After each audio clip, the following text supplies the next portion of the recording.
부각시키고 결과는 약화시키는 죄. 이런 제목입니다. 우리가 하나님의 은혜로 구원받은 성도가 되었을 때 구원에 합당한 삶, 거룩하고 성결한 삶을 위해서 하나님이 금지하시는 것들이 있지 않습니까? 그런데 그 금지를 마치 부당한 것처럼 여기면서 크게 부각시키고, 반대로 그 금지의 명령을 어겼을 때 그 결과는 약화시키는 죄. 이런 제목으로 말씀 전하도록 하겠습니다. 오늘부터 우리는 창세기 3장 말씀을 7번 혹은 8번의 설교로 함께 보려고 합니다. 디모데 전후서 강해를 마치고 어떤 말씀을 함께 묵상할까 참 오랜 시간 기도하며 고민해 왔는데 아직까지 마음에 확신이 주어지지 않아서 평소에 꼭 한번 여러분들과 함께 나누고 싶었던 창세기 3장 말씀 강해를 시작하려고 합니다. 창세기 3장은 여러 측면에서 굉장히 중요한 장입니다. 7, 8번에 걸쳐서 쪼개서 자세히 봐야 될 만큼 성경 전체가 가르치고 있는 죄와 구원에 대한 핵심적인 진리가 잘 축약되어 있습니다. 죄라는 것은 도대체 뭔가? 죄는 어떻게 내 영혼과 삶에 들어오는가? 하나님은 그 죄 문제를 어떻게 보시는가? 그리고 어떻게 죄 가운데 있는 인생들을 구원하시는가? 복음의 핵심이지요. 무엇보다도 창세기 3장을 보면 아담과 하와의 타락 사건을 잘 기록하고 있는데, 아담과 하와가 이렇게 죄를 지었다 하고 그들만의 문제로 보고 끝나면 절대로 안 됩니다. 그들의 모습이 오늘 여러분과 제 삶에서 그대로 재현된다는 점에서 오늘 우리의 이야기가 되는 것도, 그리고 내일 살게 될 우리 자녀들의 이야기가 되는 것도, 여러분, 그래서 우리가 더욱더 주의해서 봐야 되는 장면입니다. 로마서 5장 12절은 이렇게 말하지요. 한 사람으로 말미암아 죄가 세상으로 들어오고 죄로 말미암아 사망이 들어왔나니 이와 같이 모든 사람이 죄를 지었으므로 사망이 모든 사람에게 이르렀느니라. 최초의 인류인 아담 한 사람의 타락으로 죄가 세상에 들어왔다, 이렇게 로마서는 말하지요. 제가 생각할 때는 좀 부드럽게 그렇게 번역을 해 놓았습니다. 죄가 들어왔다. 그런데 히브리어로 문자 그대로 직역하면 죄가 쳐들어왔다, 공격해 왔다, 원수가 우리의 영토 안으로 침입해 왔다, 이런 뜻입니다. 하나님이 창조하신 그 온전한 인생들 안에 죄가 쳐들어와서 인생들의 영육을 다 깨뜨리고, 그렇게 깨어진 인생들에 의해서 온 세상이 다 어그러졌다, 이런 의미지요. 그러면 창세기 3장은 오늘 우리가 살아가는 이 세상이 왜 이렇게 참담하게 망가졌는지를 볼 수 있는 너무나 귀한 내용을 기록하고 있다, 이렇게 말할 수 있는 거예요. 오늘과 다음 시간에는 죄가 여러분과 제 안에 침입해오는 길, 통로, 과정에 대해서 함께 생각해 보려고 합니다. 죄가 어떤 길을 통해 사람의 영혼 속에 들어와서 그 삶을 다 깨뜨리고 망가뜨리는지를 함께 보면서 우리 주님께서 여러분과 저의 죄를 지시고 십자가 위에서 자신의 죽음으로 대신 속량해 주신 이 귀한 사순절 절기에 하나님이 나에게 주시는 특별한 음성으로 듣는 우리 모두가 될 수 있기를 주님의 이름으로 축원을 드립니다. 오늘 보면 창세기 3장은 이렇게 시작하죠. 1절, 그런데 뱀은 여호와 하나님이 지으신 들짐승 중에 가장 간교하니라. 죄가 어떻게 들어옵니까? 뱀의 유혹을 통해서 사람 속으로 들어온다, 이렇게 말하지요. 정확히 말하면 뱀의 유혹이 아닙니다. 그 뱀을 사용하고 있는 악한 마귀의 유혹이지요. 하나님이 창조하신 피조물 가운데 가장 지혜로운 피조물 중에 하나인 뱀이 마귀에게 사용되어서 아담과 하와를 죄짓게 하는 도구로 쓰임받고 있는 것입니다. 그런데 그 마귀가 여자에게 뭐라고 말합니까? 뱀이 여자에게 물어 이르되 하나님이 참으로 너희에게 동산 모든 나무의 열매를 먹지 말라 하시더냐, 이렇게 물은 거예요. 뱀이 여자를 유혹하기 시작하는데 그 첫 마디가 어떻게 시작합니까? 하나님이 참으로, 하나님을 가장 먼저 끌어들이고 있는 거예요. 이 부분을 잘 보셔야 됩니다. 여러분과 저로 하여금 죄를 짓도록 유혹할 때에 그때나 지금이나 마귀의 최종 목적은 똑같습니다. 하나님과 나의 관계를 깨뜨려 놓는 것, 그게 바로 마귀가 나를 유혹해서 죄짓게 하는 최종 목적인 것이지요. 나로 하여금 하나님을 불신하게 하고 그가 나를 위해 행하신 것들을 불평하고 원망하고 나를 위해 예비하는 것을 폄훼하고 그러면서 그 소원해진 틈을 이용해서 죄를 짓게 하는 거예요. 하나님과 가까이 하고 있는 나는 악한 마귀가 어떻게 하질 못합니다. 그런데 하나님과 멀어진 나는 그들의 밥이지요. 그런 죄를 짓고 나면 또 하나님과의 관계가 더 멀어지는 거, 이걸 보게 되어지는 거예요. 그렇습니다. 모든 죄는 언제나 하나님과의 관계를 깨뜨리고 멀어지게 합니다. 우리가 흔히 생각하는 윤리적이고 도덕적인 어떤 악한 죄는 어디까지나 부차적인 부산물입니다. 나로 하여금 하나님을 대적하게 하고 하나님과의 관계를 깨뜨리게 하는 것, 그게 바로 죄가 가져오는 가장 중요한 핵심인 거예요. 하나님 마음을 합했다라고 그렇게 칭찬을 받았던 다윗의 경우를 보십시오. 그가 얼마나 하나님을 사랑하고 즐거워했는지 모릅니다. 구약 성경에서 처음으로 내가 주를 사랑하나이다 고백한 사람이지요. 그런데 죄가 딱 그 안에 들어오자마자 하나님의 관계가 완전히 멀어지는 거예요. 하나님의 마음이 지금 어찌한지 무려 1년 동안 그것들을 조금도 헤아리지 못했던 다윗의 모습을 우리는 보는 거예요. 여러분, 이게 자동적입니다. 반드시 그렇게 되지요. 죄가 하나님과 우리 사이를 소원하게 만드는 거예요. 다윗이 밧세바를 취한 다음에 자기 죄를 감추기 위해서 온갖 방법으로 노력을 하고 결국 그의 남편인 우리아를 죽이기까지 하지 않았습니까? 그런데 나단 선지자를 통하여 자기 죄가 드러났을 때 하나님 앞에서 그가 회개하면서 이렇게 고백합니다. 내가 주께만 범죄하여 주의 목전에서 악을 행하였나이다. 내가 주께만 범죄하였다. 다윗이 주께만 죄를 범죄하고 밧세바에게는 죄를 범하지 않고 우리에게는 죄를 범하지 않고 이스라엘 백성들에게는 죄를 범하지 않았다, 이런 말이 절대로 아닙니다.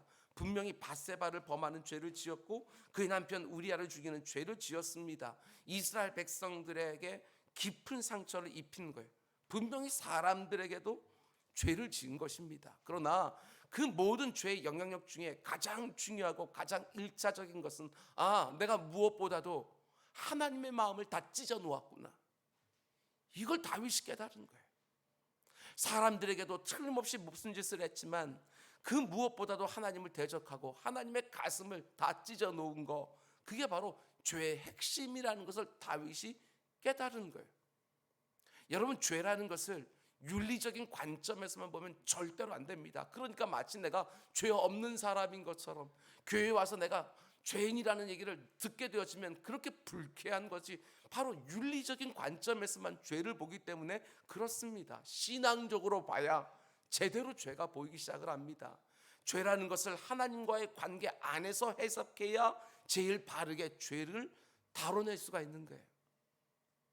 그런가 하면 두 번째로 우리가 또 중요하게 봐야 되는 것은 마귀가 여자를 유혹하면서 하나님의 말씀을 교묘하게 비틀고 있다는 점입니다. 하나님이 여자에게 하신 말씀 그대로를 가지고 유혹하는 게 아닙니다. 그분의 말씀을 약간 비틀어서 하나님과 여자의 관계를 깨뜨리려고 하는 거예요. 오늘날도 똑같습니다. 수많은 이단들이 나와서 성도들을 유혹하는데 잘 보면 하나님의 말씀인 성경을 비틉니다. 성경하고 전혀 관계없는 이단들 전혀 문제가 안 돼요. 거기는 안 넘어갑니다. 그런데 성경을 교묘하게 비트는 이단들에게 수많은 성도들이 넘어가는 거예요. 마귀가 최초로 인류를 유혹할 때 썼던 방식을 그들이 똑같이 오늘도 사용하는 것이지요. 우리 주님이 공생애를 시작하기 전에 광야에서 마귀에게 3번 시험을 받는데 3번 다 똑같습니다. 마귀가 성경을 가지고 예수님을 시험하는 거예요. 성경 말씀 그대로를 가지고 시험하고 유혹한 게 아닙니다. 성경 말씀을 약간 비틀어서 예수님마저도 시험하고 유혹하는 거예요. 오늘날 활동하는 기독교 이단들 절대로 새로운 현상이 아닙니다. 창세기 3장에서부터 교회 역사에 수없이 반복되었던 현상이 오늘까지 그대로 이어지고 있는 것이지요. 오늘 본문을 잘 보십시오. 마귀가 하나님의 말씀을 어떻게 비틀었습니까? 1절 말씀을 다시 보면 하나님이 참으로 너희에게 동산 모든 나무의 열매를 먹지 말라 하시더냐. 여기 보면 동산의 모든 나무의 열매 이렇게 말하는데 하나님은 원래 이렇게 말씀하셨습니다. 앞에 나오는 2장 말씀 보면 동산 각종 나무의 열매는 네가 임의로 먹되 자유롭게 마음껏 먹되 선악을 알게 하는 나무의 열매는 먹지 말라. 이렇게 말씀하신 거예요. 강조점이 다릅니다. 어떻게 비틀었지요? 하나님이 원래 금지하신 것은 딱 하나였어요. 선악을 알게 하는 나무의 열매 하나만 딱 빼고 동산에 있는 나머지 모든 나무의 열매는 자유롭게 먹어도 되는 것이지요. 그런데 마귀가 하나님의 말씀을 교묘하게 비틀어서 금지한 것 하나를 극히 부각시키고 있는 거예요. 하나님이 허락하신 모든 동산나무의 열매를 마음껏 먹을 수 있는 자유는 싹 빼고 하나님이 금지하신 딱 하나에만 초점을 맞추게 하는 거예요. 하나님이 동산에 있는 모든 나무의 열매를 먹지 말라 하시더냐. 수많은 자유와 허용은 싹 빼고 금지에만 초점을 맞춰서 말씀을 비틀어 놓은 거예요. 이게 바로 마귀의 유혹인 거예요. 오늘날도 마찬가지 아닙니까? 복음을 증거할 때 그분들이 이런저런 이유를 대면서 나는 교회 갈 수 없다고, 나중에 가겠다고 거절한 이유가 뭐예요? 잘 보게 되었지만 하나 두 개 금지사항이에요. 그걸 가지고 그 어마어마한 구원의 영광을 거절하고 있는 그런 모습을 보게 되었는 거예요. 이런저런 질문들을 많이 던지지만 그 가운데 속에 잘 보면 몇 개 구절 가지고 그 가운데 속에 내가 이것 때문에 내가 예수 못 믿는다 이렇게 말할 때가 얼마나 많은지. 대표적인 거, 오늘날 많은 사람들이 이렇게 묻습니다. 목사님, 하나님이 왜 선악과를 만드셨지요? 안 만드셨으면 애당초 죄를 지을 이유도 없잖아요. 왜 이런 질문에 사람들이 흔들립니까? 다른 게 아닙니다. 하나님이 허락해 주신 동산의 모든 나무의 열매는 도무지 보지를 못하는 거예요. 금지한 하나에 걸려서 나머지 수많은 자유와 허용을 보지 못하는 것이지요. 부정적인 것 하나에 딱 걸려서 나머지 수많은 긍정들을 도무지 보지 못하는 것입니다. 마귀가 그렇게 비틀어 놓는다는 것입니다. 사람들의 눈을 어둡게 만드는 거예요. 진짜 봐야 되는 것은 보지 못하도록 한두 개를 가지고 눈을 어둡게 만들어 놓는 거예요. 그러면 왜 하나님이 선악과를 만들어 놓고 그것 하나만큼 먹지 말라고 금지하셨습니까? 여러분들이 잘 알고 계시겠지만 제가 못을 다시 한번 치는 마음으로 한 번 더 말씀드립니다. 여러분, 창세기가 보여주는 창조 기사는 인간의 창조를 굉장히 특별하게 다루고 있어요. 모든 만물을 지으실 때 하나님은 단지 있으라 하고 말씀만 하셨지요. 그런데 사람만큼은 손으로 빚어주셨습니다. 그리고 그 코에다가 생기까지 친히 불어넣어서 생명하게 하셨지요. 무엇보다도 이 부분이 가장 특별합니다. 삼위 하나님이요 함께 의논까지 하셨어요.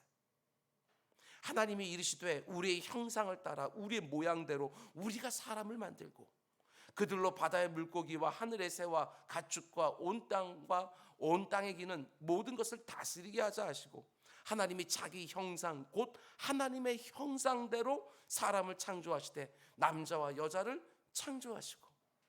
이게 얼마나 특별합니까? 모든 피조물 가운데 하나님의 형상을 따라 하나님의 모양대로 지음받은 것은 오직 사람밖에 없어요. 피조물 주제에 창조주 하나님의 형상과 모양을 담고 있다? 이것처럼 특별한 은총이 어디 있겠습니까? 그저 흙으로 지어져서 먼지처럼 흩날릴 수밖에 없는 인생의 허망함 안에 하나님의 형상과 모양을 담아서 우리를 만들어 놓으신 거예요. 그래서 우리 안에는 하나님의 흔적이 담겨 있어요. 너무나 특별한 존영과 아름다움이 들어있는 것이지요. 하나님이 창조하신 그 어떤 피조물과도 확연하게 구별되어지는 존귀와 영광과 아름다움이 그 안에 들어있는 거예요. 그리고 그렇게 창조하신 인간을 에덴 동산이라고 불리는 너무나 아름다운 곳에 두셨습니다. 땀 흘려 일할 필요도 없습니다. 때를 따라 맺히는 각종 열매들을 그냥 먹으면 되는 것이지요. 거기에다가 사람을 창조한 날도 좀 보십시오. 모든 천지와 만물을 다 만드신 다음에 제일 마지막 6일째 되는 날에 사람을 만드셨어요. 모든 것을 다 예비해 놓으시고 마지막에 인간을 창조해서 그 모든 것들을 누릴 수 있도록, 참여할 수 있도록, 다스릴 수 있도록 사람을 만드시는 거예요. 처음부터 사람을 만들어 놓고 그 없는 환경, 그 척박한 혼돈 가운데 사람을 두시고 그 가운데 고생시킨 것이 아니라 모든 것을 완벽하게 만들어 놓으시고 그 다음에 사람을 창조하여 그 안에 두신 거예요. 이게 얼마나 또 큰 은혜입니까? 뿐만 아니라 그렇게 사람을 만드신 바로 다음 7일째 되는 날에 안식을 명하셨습니다. 안식을 명하시면서 모든 것은 다 멈추고 하나님만 마음껏 누리고 교제하며 즐거워할 수 있도록 해주시는 거예요. 이게 얼마나 특별한 은혜들입니까? 하나님의 형상과 모양을 따라 유일하게 창조해 주시고 피조물이면서도 하나님이 창조하신 천지와 만물을 다스리는 존재로 삼아주시고 흙으로 빚어진 먼지 같은 인생이지만 생기를 불어넣어 생영, 영적인 존재로 만들어서 영신 하나님과 교제할 수 있게 하시는 너무나 특별한 존영과 아름다움을 허락해 주시는 거예요. 그러니까 모든 것을 다 누릴 수 있는 그 어마어마한 은혜를 받은 피조물인 인생들에게 하나님이 딱 하나만 금지하시는 거예요. 동산 중앙에 있는 나무의 실과만큼 먹지 마라. 이게 왜 필요하지요? 너무나 존귀하고 영화롭게 하나님의 형상과 모양으로 지음받은 인생이 하나님의 하나님 되심과 인간의 인간됨을 인식하는 유일한 도구가 바로 금지예요. 금지. 금지를 명하신 하나님이 있고 그 금지 명령에 순종해야 되는 인간이 있는 거예요. 하나님의 하나님 되심과 인간의 인간됨을 알 수 있는 유일한 도구가 바로 선악을 알게 하는 나무, 그걸 금지하신 거예요. 하나님이 금지하신 것을 안 함으로 그 금지를 존중하고 순종함으로 하나님의 하나님 되심을 인정하고 나의 인생됨을 인정하는 가장 중요하고도 유일한 도구가 바로 동산 중앙에 있는 나무의 실과는 먹지 말라 하는 금지 규정 딱 하나인 거예요. 그것도 동산 귀퉁이에 두지 않으셨습니다. 눈에 가장 잘 띄는 동산 중앙에 딱 세워놓고 뭘 원하시는 것이지요? 유혹에 넘어가기 원하시는 것이 절대로 아닙니다. 그것을 볼 때마다 그렇지 나를 지으신 분이 계시지 하는 것을 기억할 수 있도록 아무리 하나님의 영광과 모양으로 지음받았다고 해도 아무리 모든 다른 피조물들과 확연하게 구별되어지는 존영과 아름다움을 가지고 있다고 해도 영적인 존재로 영이신 하나님과 아무리 친밀한 사귐과 교제를 누리고 있다고 해도 반드시 지켜야 되는 선이 있다는 거예요. 하나님이 금지하신 그 나무를 볼 때마다 창조주이신 하나님과 피조물에 불과한 인생의 분명한 차이라고 하는 선, 그걸 보게 하시는 거예요. 딱 하나입니다. 딱 하나 금지시킨 거예요. 그런데 마귀가 그걸 극히 부각시켜서 마치 전부를 하지 말라고 금지한 것처럼 말씀을 비틀고 있는 거예요. 강조가 다릅니다. 오늘 여러분과 저에게도 악한 마귀는 똑같은 방식으로 유혹한다는 것을 꼭 기억하시기 바랍니다. 하나님이 나에게 너무나 많은 것을 누리도록 허락해 주셨는데도 딱 하나 없는 거, 그것 때문에 못 견뎌하는 거예요. 그것마저 갖지 못하면 마치 하나님을 찬양하고 감사할 수 없는 것처럼 온갖 불평을 다 쏟아내게 하는 것이지요. 손에 쥐어주신 수많은 것들은 보지 못하고 손 밖에 있는 한두 개를 가지고 그렇게 힘들어하는 거예요. 다른 사람들을 대할 때도 마찬가지 아닙니까? 악한 마귀를 많이 닮아 있는 거예요. 그 사람이 가지고 있는 9가지 다 잘하는 거, 그거는 보지 못하고 딱 하나 마음에 안 들어요. 딱 그 하나 때문에 9가지 잘하는 것은 하나도 눈에 안 들어오지요. 부정적인 것 하나 딱 그것을 부각시켜서 저 사람은 사랑할 수 없다고, 저 사람은 용서할 수 없다고 말하는 거예요. 여러분과 저도 예외가 아닙니다. 가정 안에서도 교회 안에서도 이런 일들이 끊이지 않는 거예요. 딱 하나가 마음에 안 들면 그것 때문에 관계들이 다 엉망이 되어지는 거예요. 아담과 하와가 넘어진 자리에서 여러분과 저도 넘어질 때가 무수히 많은 거예요. 여러분, 어머니 모태에서 나올 때부터 죄된 본성을 가지고 태어나 죄만 늘 더하며 살다 보니까 죄가 죄인지도 몰라요. 왜? 익숙하니까. 하나님이 그런 우리들을 오직 은혜로 값없이 구원해 주셨습니다. 그 어떤 자격이나 조건도 요구하지 않으시고 우리 주님의 십자가의 대속의 은혜 안에서 구원해 주셨어요. 죄와 사망의 권세에서 건져내서 자신의 존귀한 자녀로 삼아 주신 거예요. 거기다 영원한 생명까지 허락해 주신 것이지요. 어마어마한 것을 우리들에게 허락해 주셨어요. 그러고 나서 하나님 말씀하십니다. 네가 나의 자녀가 되었으니 이제부터는 내 자녀답게 살아라. 더 이상 죄 가운데 뒹굴지 말고 내 아들 안에서 거듭난 성도답게 거룩하고 성결하게 살아가라. 그런데 우리는 그 말씀 하나를 못 견뎌 하는 거예요. 하나님이 우리에게 허락해 주신 그 은혜에 비하면 정말 아주 작은 부분을 요구하는 것인데 우리는 은혜가 너무너무 작게 보이고 요구는 엄청난 것처럼 보이는 거예요. 얼마나 어리석습니까? 왜 이렇게 하지 말라고 하는 게 맞냐? 하나님께 허락해 준 게 얼마나 많은데 하나님이 1만 달란트를 우리에게 주시고 100데나리온을 요구하시는데 그게 과한 것처럼, 무리한 요구인 것처럼 우리 생각할 때가 얼마나 많은지, 이 땅 가운데 한 번뿐인 인생을 살면서 그 몇십 년 성결하게 사는 것과 영원한 나라에서 영원토록 복락을 누린 것과 비교하게 되어지면 이것은 극히 작은 것에 불과한 것인데 그것 때문에 걸려 넘어지면서 뭐 이렇게 하지 말라는 게 맞냐, 이렇게 말하고 있는 우리의 모습이 얼마나 어리석냐는 거예요. 하나님이 먼저 주신 정말 헤아릴 수 없는 수많은 은혜와 선물들은 하나도 생각하지 못하고 어떻게 이 땅에서 그렇게 살 수 있냐고, 마치 하나님이 부당한 요구를 하시는 것처럼 온갖 불평을 쏟아내는 것이지요.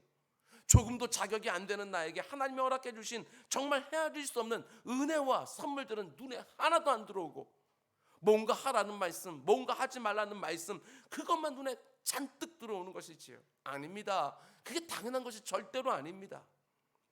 물론 죄의 습관이 우리 몸에 길들여져 있기 때문에 하나님이 원하시는 거룩함을 살기가 어려운 것은 틀림없는 사실입니다. 그러나 아무리 어렵다고 해도 그렇게 살고 싶은 마음, 그 정도는 있어야지. 하나님께서 하지 말라고 했으니까 안 하려고 하는 그 정도 사모함은 있어야지. 하나님이 하라고 하시니까 어떻게든 하고 싶어서 뭔가 좀 싸우는 그 정도 모습은 있어야지.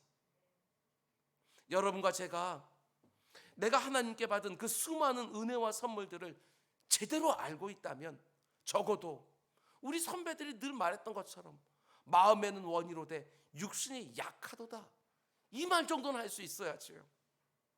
육신이 약하다는 것은 여러분도 알고 저도 알지만 마음에는 원이로되, 이것만큼은 진실되게 말할 수 있어야 되잖아요. 그런데 아예 마음으로도 원하지 않는 것처럼 보일 때가 너무너무 많은 거예요.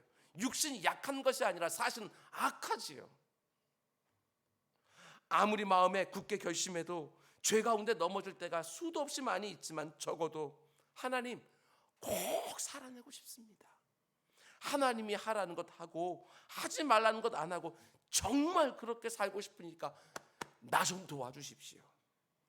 이런 사모하는 마음만큼은 절대로 잊어버리면 안 되는 것이지요. 점검하셔야 됩니다. 이런 사모함이 여전히 내 안에 있는지 아니면 많은 부분 타협하고 그냥 넘어가고 있는지 점검하셔야 돼요. 악한 마귀는 그때나 지금이나 똑같이 유혹합니다. 하나님이 금지해 놓은 몇 가지를 가지고 끝없이 불평과 부당함을 호소하고 싶어하는 욕구들을 악한 마귀가 끊임없이 부추기면서 우리를 넘어뜨리려 하고 하나님과 관계를 멀어지게 만드는 거예요.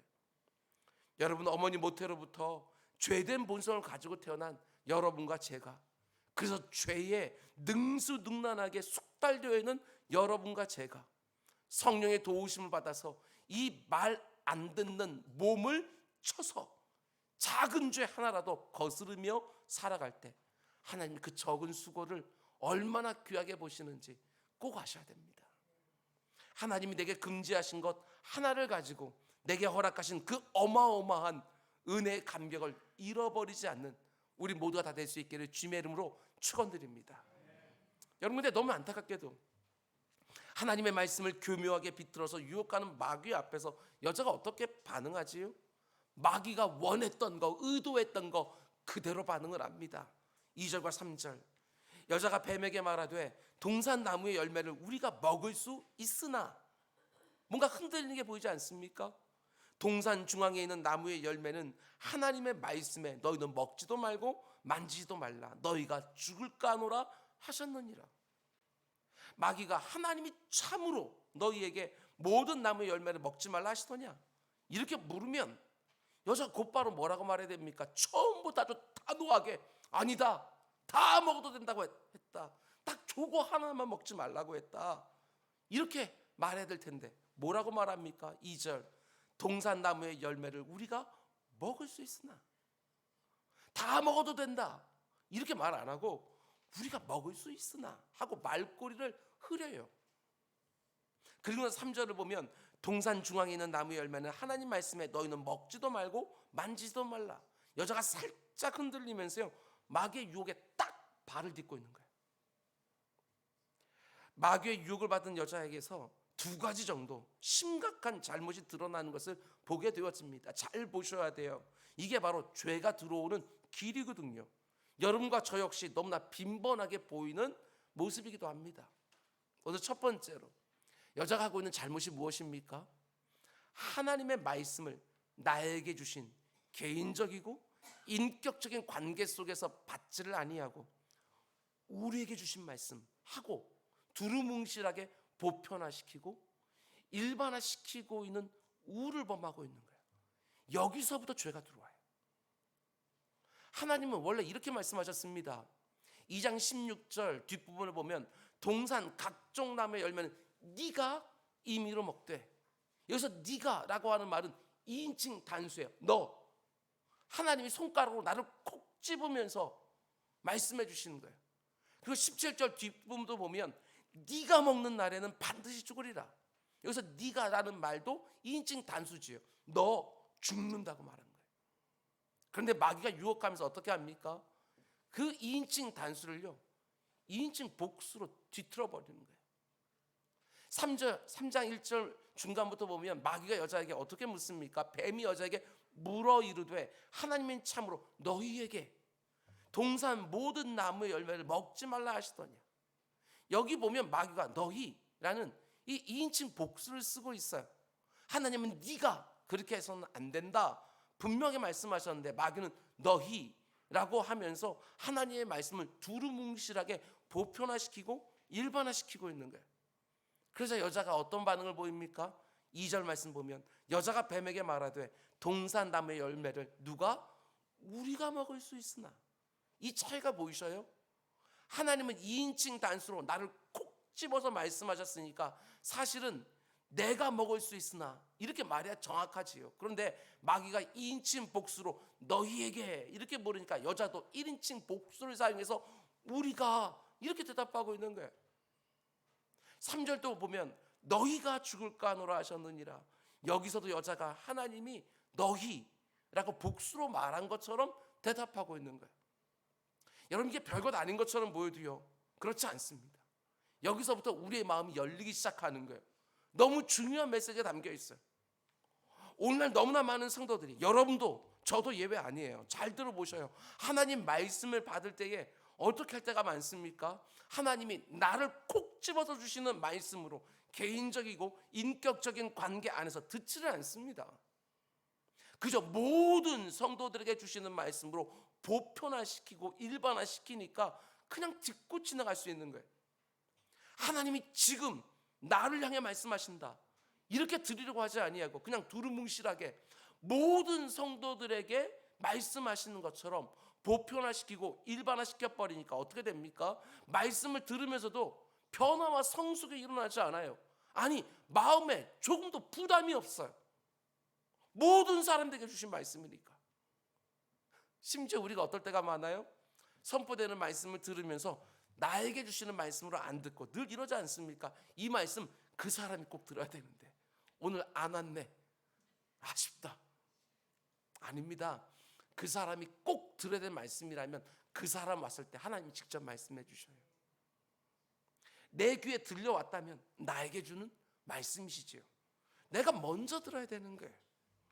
나에게 주시는 말씀인데 나에게는 그 말씀이 마치 해당이 안 되는 것처럼 그냥 지나쳐볼 때가 너무나 많아요. 하나님이 아무리 나에게 너 그 죄 끊어내야 돼 엄중하게 말씀하셔도 그 말씀을 심각하게 듣지를 않냐고. 그래, 오늘날 성도들의 모습이 정말 그러지. 우리들에게 그런 죄가 있지 하고 그 정도로 생각하면 그냥 지나가는 거예요.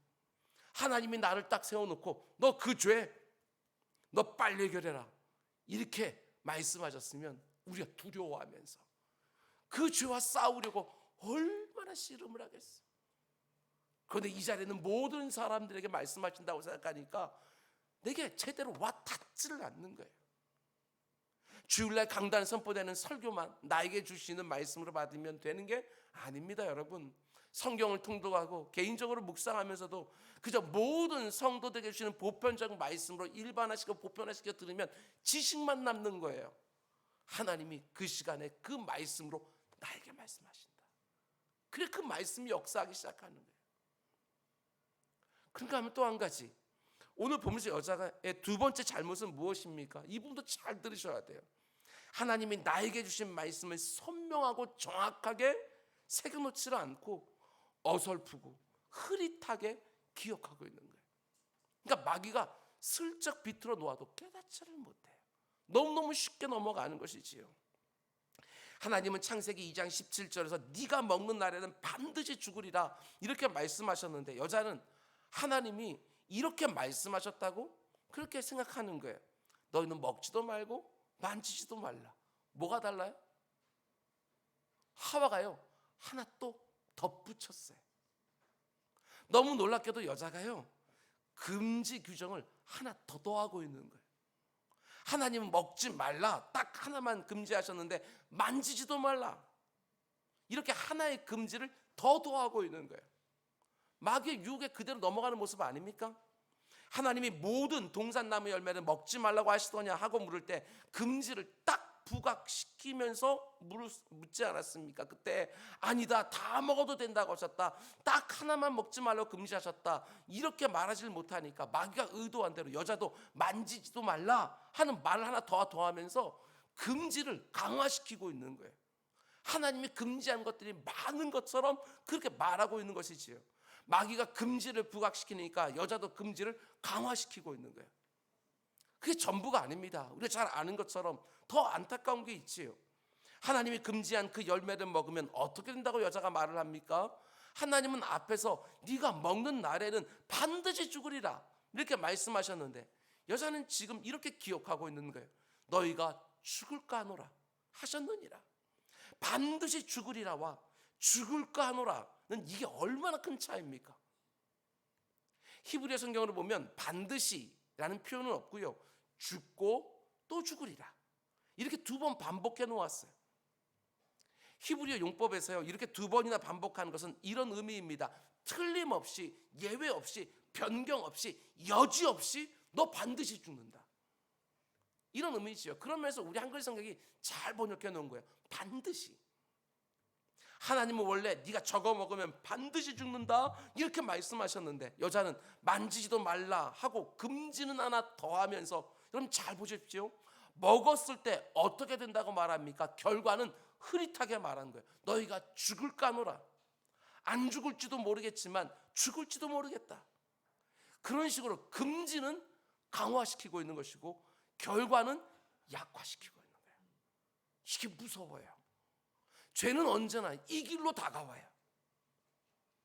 오늘 말씀의 핵심인데 잘 보십시오. 하나님이 금지하시는 것은 지극히 강화시켜서 나를 부당하게 옥죄는 것처럼 생각하고 그러면서도 그 죄를 어겼을 때 가져오는 결과는 지극히 약화시키면 틀림없어요. 죄를 지는데 담력이 생겨요. 하나님이 나를 위해서 주신 금지 규정은 극히 강화시키면서 하나님의 요구를 부당한 것처럼 생각을 하고 억울해하고 그런데 그 죄가 가져다 오는 결과는 약화시키기 시작하면 틀림없지요. 죄를 짓고 나서도 당당해요. 하나님은 반드시 죽고 죽으리라 선명하게 말씀하셨는데도 그 결과를 약화시키면서 죽을까 하노라 하면서 죄에 대한 담력이 여러분과 저에게 있게 만드는 것, 그게 바로 마귀가 하는 전형적인 방식이에요. 여러분, 지금 여자가 마귀 유혹에 넘어가는 이유는 다른 게 아닙니다. 하나님의 말씀에 대한 선명한 지식이 없기 때문이지요. 하나님의 말씀에 대한 선명하고 정확한 지식이 없으니까 금지는 더하고 결과는 약화시키면서 마귀의 유혹에 너무나 쉽게 넘어가고 있는 거예요. 저도 청년 때 그렇게 했던 것이 아주 분명하게 기억이 납니다. 하나님이 이 정도 했다고 뭐라 하실까? 하나님이 그렇게 째째하신 분은 아니다. 넉넉한 분이시지. 그러면서 죄를 짓는데 탐욕이 생겨요. 얼마나 무서운지 몰라요. 오늘날 많은 성도들이 마찬가지입니다. 하나님의 말씀에 대한 선명하고 정확한 지식이 없어요. 설교자로서 저는 그게 너무나도 아쉬워요. 하나님의 말씀인 성경을 아는 것도 아니고 모르는 것도 아니고 들은 것 같긴 한데 뭐라고 정확하게 말할 수는 없고, 그러다 보니까 너무나 많은 성도들의 신앙생활도 선명하지 않고 너무나도 흐릿해지는 거예요. 어릴 때부터 교회를 다녀서 들은 것은 너무너무 많고 뭔가 이것저것 들어서 막연하게는 아는 것 같은데 정확하고 구체적으로 실제적으로 개인적으로 알지 못하는 성경 지식들이 너무너무 많은 거예요. 그래서 이단들이 이렇게 흥황하는 것이지요. 이단들이 다가와서 성경에 나오는 숫자들을 마음대로 꿰맞추고, 원래 그런 건 상징이었는데 거길 실제적으로 14만 4천 그런 엉터리 같은 말에 흔들리고 비유풀이 이러면서 그 비유의 말씀들은 하나님께서 그 가운데 속에 이렇게 저렇게 적용할 수 있도록 그렇게 해놨는데 그것들은 여기저기 꿰맞추면서 혹하게 풀어내고, 아니 천사로는 뭐고 귀신으로는 뭐예요? 분명히 성경이 천사도 말하고 귀신도 말하고 있지만 지극히 작은 것 분량밖에 안 주고 있는데 무슨 론 하면서 말할 수 있는 정도가 아니거든요. 근데 그것을 론으로 만들어서 모든 것을 거기다 다 꿰맞추고, 정통 교회에서 듣지 못하던 이야기를 가르치면 거기에 너무 쉽게 현혹되어지는 것이지요. 제가 여러분들이 말하는 거 들으면서 가슴이 섬뜩할 때가 있어요. 저렇게 설교 안 했는데. 주일날 설교하면서 수도 없이 말씀드린 부분인데도 유튜브에 나오는 이상한 설교, 어디 출처도 모르는 그런 설교 하나 듣고 나서, 아니면 조금만 검색해 보면 그 목사님과 그 교회가 이상한 교회라고 하는 거, 그 목사님이 이단 시비가 있다고 하는 거 충분히 알 수 있을 때도 불구하고 처음 듣는다 이러면서 이단의 주장에 쉽게 유혹을 당하는 거예요. 아닙니다. 하나님의 말씀을 정확하게 알고 선명하게 기억하는 것은 너무너무 중요한 거예요. 여자가 왜 마귀의 유혹에 넘어갔습니까? 하나님이 나에게 주신 말씀이 선명하게 남아있질 않은 거예요. 뿐만 아니라 마귀의 유혹에 왜 그렇게 쉽게 넘어가는 죄를 짓습니까? 저는 여기에 속하는 성도들이 참 많다 이런 생각이 듭니다. 아무리 말씀을 정확하고 선명하게 기억하고 있다고 해도 그 말씀대로 사는 것은 불가능하다 이렇게 여겨버리는 것이지요. 그러니까 죄는 죄대로 짓고 말씀은 알고 있으니까 마음은 마음대로 너무너무 힘들고, 말씀과 삶의 괴리감에서 거듭거듭 죄에 끌려다니는 거예요. 말씀을 들으면서도 이 자리에 앉아서 선포되는 말씀을 들으면서도 오늘도 마찬가지일 거예요. 그 말씀을 있는 그대로 받아내서 하나님, 제가 너무너무 약하고 너무나도 악해서 이 말씀을 듣는데도 마음 가운데 결심이 서질 않습니다. 자신이 생기지 않습니다. 하나님, 저 좀 도와주십시오. 해야 참된 변화와 성숙이 그 가운데 속에 일어나고 한번 제대로 죄하고 한번 싸워볼 터인데, 그저 말씀을 들으면서 부담이 되어지면 내 편한 방식으로 하나님의 그 엄중한 말씀을 자꾸 비틀어서 담아놓는 거예요. 그런 식으로 말씀을 듣다 보니까 죄와 싸우질 않아요. 여러분들만 그런 생각이 드는 게 아닙니다.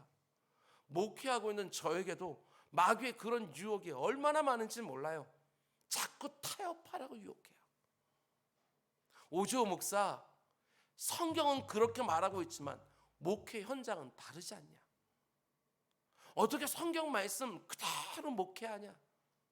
여러분들만 어떻게 말씀대로 사업합니까? 어떻게 말씀대로 직장생활하고 자녀들 교육합니까? 이렇게 하는 것이 아니라 저희도 똑같아요. 이렇게 저렇게 한번 목회해봐라. 훨씬 더 수월하게 목회할 수 있다. 훨씬 더 빠르게 교회 성장시킬 수 있다. 그렇게 하면 성도들 다 좋아한다. 그럼에도 불구하고 딱 하나 붙들고 달려왔습니다. 성경 말씀이 교회라는 현장 안에서 구체적으로 실현되기를 원하는 거, 그 마음 하나 딱 가지고, 그 모습 하나 보기를 원하는 마음 하나 딱 붙들고 오늘까지 온 거예요.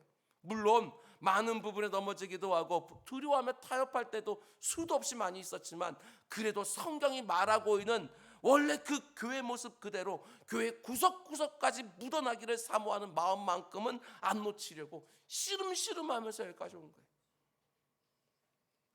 말씀대로 어떻게 사냐? 말씀과 삶의 현장은 너무너무 다르다. 이렇게 보편적으로 말하는 시대에 이 세상이 뭐라고 말하든지 나는 하나님의 말씀이 진리인 줄 알고 나는 이 말씀에 내 인생 전부를 건다. 이런 어떤 각오가 있어야 그래도 하나님의 말씀이 내 삶 가운데 속에 조금씩 이루어질 텐데, 애당초부터 꼬리를 내리면서 어떻게 사냐? 이 말만 반복하고 있는 거예요. 아닙니다. 하나님의 말씀에 내 인생 전부를 드리면서 여러분, 우리 좀 삽시다.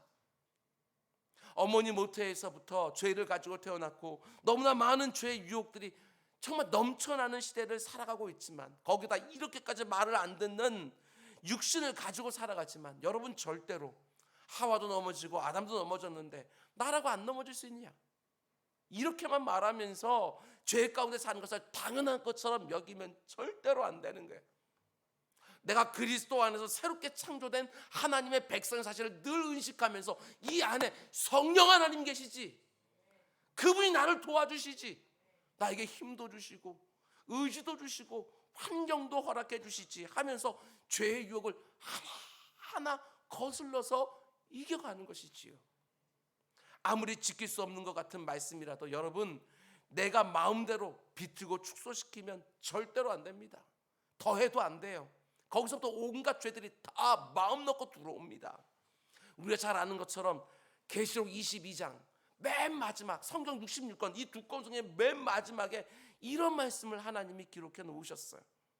내가 이 두루마리의 예언의 말씀을 듣는 모든 사람에게 증언하노니 만일 누구든지 이것들 외에 더하면 하나님이 이 두루마리에 기록된 재앙들을 그에게 더하실 것이요, 만일 누구든지 이 두루마리의 예언의 말씀에서 제해버리면 하나님이 이 두루마리에 기록된 생명나무와 및 거룩한 성에 참여함을 제하여 버리시라.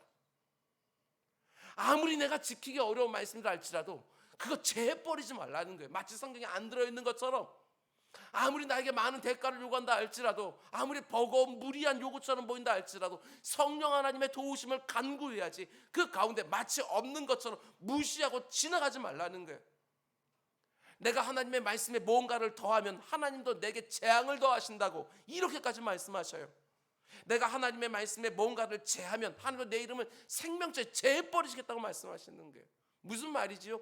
이 말씀 꽉 붙들고 이 말씀대로 살려고 그렇게 힘을 다하라고, 모든 필요한 것은 내가 공급해 주겠다고. 이단들처럼 자기들의 생각을 더해서 성경을 뒤틀고 왜곡시키면 절대로 안 됩니다. 자유주의자들처럼 하나님의 말씀을 놓고 이것은 성령의 영감을 받은 말씀, 이것은 인간 저자의 생각, 이런 식으로 이 말씀 저 말씀 빼버려도 안 되는 것이고, 오늘날 참 많은 성도들처럼 내가 얼마든지 동의할 수 있고 그렇게 큰 부담이 안 되는 말씀에는 밑줄 쳐가면서 받아들이고, 내가 동의할 수가 없고 그 말씀대로 살려고 할 때 내가 치러야 된 대가들이 많으면 거절하고, 하나님의 절대 그렇지 않아요. 그런 식으로 우리가 하나님의 말씀을 받으면 악한 사단 마귀가 딱 듣고 있다가 쏜살같이 달려들어서 이런저런 유혹으로 나를 죄된 자로 끌고 가는 거예요. 하와를 보십시오. 여러분, 그 가운데 속에 조금만 살짝 비틀었는데도 그렇게 넘어가서 선악과를 따먹게 되어져요. 오직 하나님이 말씀하신 것에서 1.1획도 더하거나 빼지 아니하고, 말씀이 가라면 가고 말씀이 서라면 서고, 하라는 말씀은 하고 싶어서 몸부림치고 하지 말라고는 안 하고 싶어서 씨름을 하고, 그 말씀대로 선명하게 살아가면서 그 말씀이 약속하신 것들이 내 삶 가운데 하나하나 실제로 드러나는 감격 누리며 살아가고 싶다고, 하나님께 도와달라고 순간순간 기도하면서 죄의 유혹을 하나하나 거절하고 이겨나가는 그 복된 삶 꼭 살아주시기를 주님의 이름으로 축원드립니다. 기도하겠습니다. 사랑해 주님, 성경이 중요하다라고 하는 일반적인 정의는 다 알고 있습니다. 그런데 그 성경 말씀을 나의 형편에 따라서 더하고 빼는 경우들이 얼마나 많은지, 내 주 아버지 하나님, 우리의 이 악하고 어리석은 아버지, 이 모든 것들 다 하나님 제해 주시고, 이제부터 하나님 말씀을 들을 때 나에게 주시는 말씀 딱 받고, 그리고 그 말씀에 온전히 순종하기 위하여 하나님의 은혜를 간구하는 우리 모두가 될 수 있도록 인도하여 주시옵소서. 이 모든 말씀 예수님의 이름으로 기도드렸습니다. 아멘.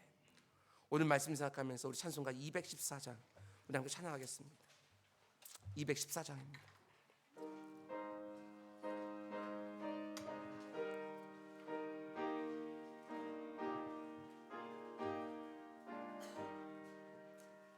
나 주의 도움 받고자 주 예수님께 빕니다. 그 구원 허락하시사 날 받아